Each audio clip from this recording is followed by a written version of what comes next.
Sebelum lanjut, tolong dibantu dengan subscribe. Legenda Sang Monster. Chapter 5, Membeli Ramuan Roh.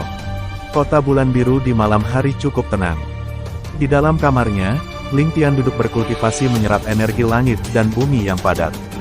Dia mencoba menaikkan tingkat kultivasinya walau hanya sedikit, karena tingkat kultivasinya saat ini masih jauh untuk menerobos tahap ketiga bintang emas. Dia membutuhkan energi yang sangat besar agar bisa menerobos. Semakin tinggi tingkat kultivasinya, semakin banyak sumber daya yang dia butuhkan. Untuk menaikkan kultivasinya, dia membutuhkan pil mutiara darah. Pil mutiara darah adalah pil yang sangat dibutuhkan para kultivator bintang emas. Bahan untuk membuat pil ini juga sangat mahal. Dibutuhkan alkemis bintang 5 atau yang lebih tinggi untuk membuatnya. Saat pagi tiba, Ling Tian pun menyudahi kultivasinya. Hari ini dia berniat untuk pergi mencari ramuan roh yang diperlukannya untuk membuat pil mutiara darah. Bahan utama pil tersebut adalah ginseng darah berumur 500 tahun, rumput naga merah berumur 500 tahun, jamur bulan berumur 500 tahun. Semakin tua umur ramuan roh, semakin besar energi pil yang dihasilkannya. Ling Tian kemudian meninggalkan penginapan dan pergi ke pusat perbelanjaan di tengah kota. Setelah sampai, dia pun memasuki toko terbesar yang memiliki bangunan 4 lantai dan menjual berbagai macam ramuan roh. Di dalam toko tersebut, Ling Tian juga melihat banyak kultivator bintang perunggu yang sedang membeli ramuan roh. Dia pun pergi untuk melihat-lihat, namun Ling Tian hanya menggelengkan kepalanya karena di lantai ini tidak ada ramuan roh yang dicarinya. Ling Tian kemudian naik ke lantai 2, dan dia juga melihat lantai ini dipenuhi dengan kultivator bintang perak. Kebanyakan dari mereka berusia 17-18 tahun, pakaian mereka pun terlihat mewah dan mahal. Sepertinya para jenius bangsawan berkumpul di sini, pikir Ling Tian membatin. Ling Tian kemudian tidak mempedulikan mereka lagi, dia terus berjalan untuk melihat-lihat ramuan roh di lantai 2 ini. Di sini Ling Tian tampak kelihatan sangat mencolok, karena hanya dia satu-satunya yang pakaiannya terlihat biasa-biasa saja. Di mata mereka, belum ada seseorang yang seperti Ling Tian berada di lantai ini. Selain harga ramuan roh di sini sangat mahal, lantai ini juga dikhususkan untuk para kultivator bintang perak. Melihat melalui usia Ling Tian yang sekitar 15-16 tahun, mereka berpikir bahwa kultivasinya juga hanya berada pada tahap ke-8 atau ke-9 bintang perunggu. Sebab Ling Tian juga tidak terlihat seperti para jenius lainnya, tapi malah tampak seperti kultivator biasa saja.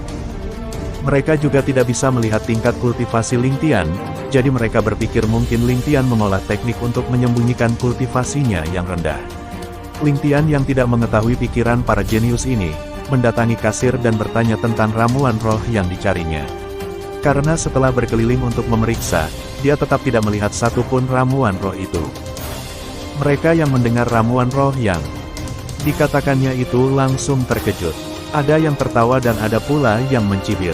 Karena mengetahui harga di sini sangat mahal, dia berpura-pura bertanya tentang ramuan roh yang tidak ada di lantai ini, ujar seorang pemuda sambil mencibir. Hahaha, dia akan mempermalukan dirinya sendiri karena tidak mampu membelinya, kata pemuda yang lain sambil tertawa. Cukup, urus saja diri kalian sendiri, jangan suka mencampuri urusan orang lain. Seorang gadis yang sangat cantik berusia sekitar 16-17 tahun mencoba membela Ling Tian. Mendengar gadis itu mencoba membela Ling Tian, salah satu dari pemuda tersebut tampak tidak senang. Dia sangat menyukai gadis itu, tetapi sang gadis selalu mengacuhkannya. "Yuer, mengapa kamu membelanya?" Pemuda itu seakan tidak terima dengan apa yang diucapkan oleh gadis tersebut. "Mungkin karena aku sangat tampan." Sebelum gadis itu berbicara, Ling Tian telah menjawab pertanyaan dari pemuda tersebut sambil tersenyum. Mendengar apa yang dikatakan oleh Ling Tian, gadis itu pun tertawa. Sedangkan pemuda tersebut telah menggeretakkan giginya karena menahan marah. Dia pun segera berjalan mendekati Ling Tian, tetapi gadis itu langsung menghalanginya. "Berhenti, apa yang akan kamu lakukan? Jangan membuat keributan di sini," ucap gadis tersebut sambil merentangkan kedua tangannya. Melihat sang gadis menghalanginya, pemuda itu merasa cemburu dan semakin marah. Kemudian dia berteriak kepada Ling Tian, "Apakah kamu tidak malu berlindung di belakang seorang gadis? Apakah aku mengucapkan sesuatu yang salah? Aku memang sangat tampan, Dan semua orang yang berada di sini juga melihat bahwa aku tidak berlindung di belakang seorang gadis, tetapi gadis itu sendiri yang secara sukarela melindungi aku. Jadi, aku sangat berterima kasih kepadanya. Terima kasih, Nona cantik. Ling Tian berkata seraya menggoda gadis tersebut. Mendengar perkataan Ling Tian yang sedang menggodanya, wajah gadis itu pun memerah. Sedangkan untuk pemuda tersebut, dia tak dapat lagi menahan amarahnya karena cemburu. Dengan sangat cepat sang pemuda itu berkelit menghindari gadis yang menghalanginya, kemudian bergegas menyerang Ling Tian. Ling Tian yang melihat hal tersebut, hanya tertawa lirih, lalu melambaikan tangannya dengan santai. Energi yang kuat keluar dari tangan Ling Tian dan menghempaskan tubuh pemuda itu hingga menabrak dinding lalu pingsan. Seandainya Ling Tian tidak dapat mengontrol kekuatannya, mungkin tubuh pemuda tersebut akan meledak. Semua orang yang ada di tempat itu, sangat terkejut hingga mulut mereka pun ternganga. Tubuh mereka juga terasa dingin dan bergetar. Mereka semua merasa beruntung karena tidak ikut-ikutan memprovokasi Ling Tian. Gadis yang mencoba melindungi Ling Tian tadi kini terdiam seperti patung, tidak tahu harus melakukan apa. Dalam hatinya dia berkata, seorang remaja yang berusia 15 tahun mengalahkan seorang kultivator jenius berusia 18 tahun yang kultivasinya pada tahap kelima bintang perak hanya dengan sebuah ayunan tangannya. Apakah dia masih pantas dipanggil jenius?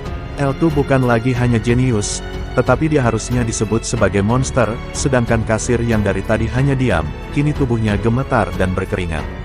Dengan terbata-bata dia berkata bahwa ramuan roh yang dicari oleh Ling Tian ada di lantai atas. Dia pun segera bergegas menuntun Ling Tian naik ke lantai 3. Ling Tian berjalan ke arah gadis yang masih terdiam itu. Daripada kamu bengong, mending ikut aku ke lantai atas, kata Ling Tian lalu memegang tangan gadis tersebut dan membawanya ke lantai 3. Gadis itu dengan pasrah mengikuti Ling Tian.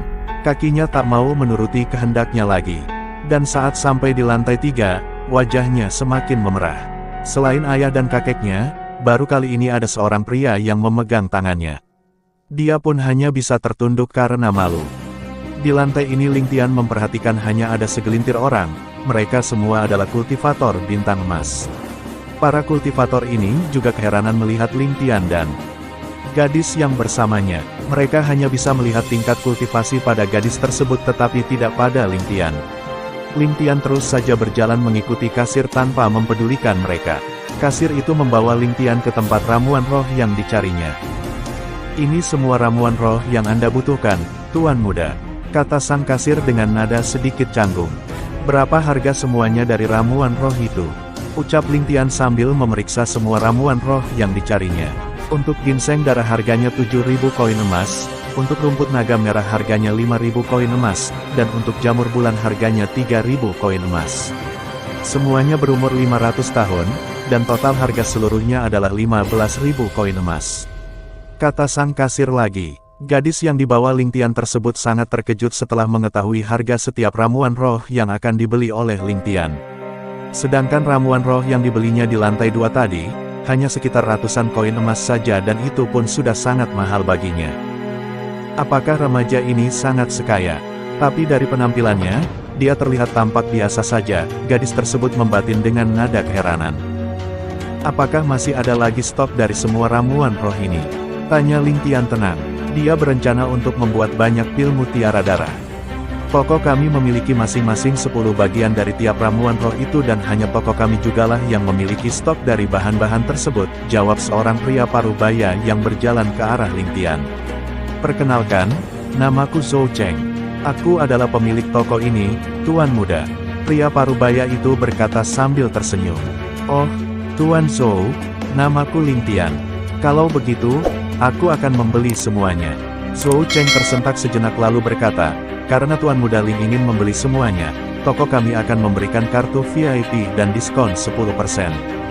Jadi total semuanya adalah 135.000 koin emas. Masukkan juga semua apa yang dibeli oleh Nona ini ke dalam total pembayaranku, kata Ling Tian sambil melirik pada gadis yang berada di sampingnya. Itu tidak perlu, Tuan Muda Ling, kata Zhou Cheng dan menginstruksikan pada kasir untuk mengembalikan semua uang yang telah dibayar oleh gadis tersebut. Terima kasih, Tuan Zhou. Kemudian Ling Tian melepaskan pegangan tangannya pada gadis itu, lalu mengeluarkan 135.000 koin emas dan menyerahkannya kepada Zhou Cheng. Sang gadis merasakan seperti ada sesuatu yang hilang saat jari-jari Ling Tian tidak lagi memegang tangannya. Namun, dia sendiri tidak tahu apa perasaan yang hilang tersebut. Bersambung.